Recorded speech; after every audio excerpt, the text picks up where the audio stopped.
আসসালামু আলাইকুম বন্ধুরা, তোমরা কেমন আছো? আলহামদুলিল্লাহ বন্ধুরা, আমিও ভালো আছি। তো দীর্ঘ অনেকদিন তো অসুস্থ ছিলাম, এই জন্য কোনো ভয়েস ভিডিওতে বা কোনো কিছু করতে পারি নাই। তো আজকে একটু আসলাম বন্ধুরা, মনটাও একটু ভালো। অফিস থেকে আসছি, এসে দেখলাম যে একটা গুড নিউজ।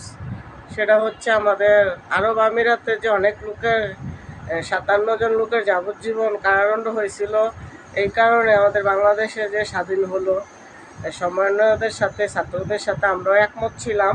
তো তারাও ওরকম আমাদের মতো আন্দোলন করছিল, তাদেরকে ওই দেশের সরকার আটকায় ফেলাইছিল। তো আমার ভীষণ মনটা খারাপ ছিল বন্ধুরা, যে হারে কোন মায়ের সন্তান, কোন মায়ের ছেলে পেলে, বা কার স্বামী, কার ভাই, কারো চাচা, কারো খালু, কারো বাবা, এরকম সবাই অসংখ্য মানুষ আমাদের দেশের।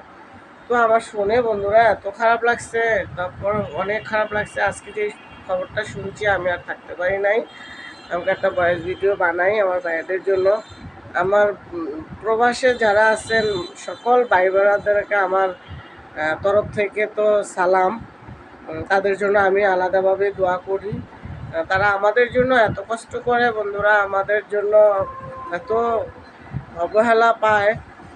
তো আলহামদুলিল্লাহ বন্ধুরা, আমাদের উপদেষ্টা প্রধান ডক্টর ইউনূস সাহেব আমাদের এই ভাইগুলারে ছাইড়া দিছে, ক্ষমা প্রার্থনা করছে। ওরা ওই দেশের রাজা ছাইড়া দিছে, ওই দেশের প্রধান লোকেরা ছাইড়া দিছে। আমার শুনে বন্ধুরা অনেক ভালো লাগছে। তাদের জন্য আমার দোয়া রইল, বিশেষ করে তাদের জন্য আমার সেলট, সালাম, ভালোবাসা সব কিছুই রইল। তো বন্ধুরা, তোমরাও দোয়া করবে আমাদের প্রবাসী ভাইদের জন্য।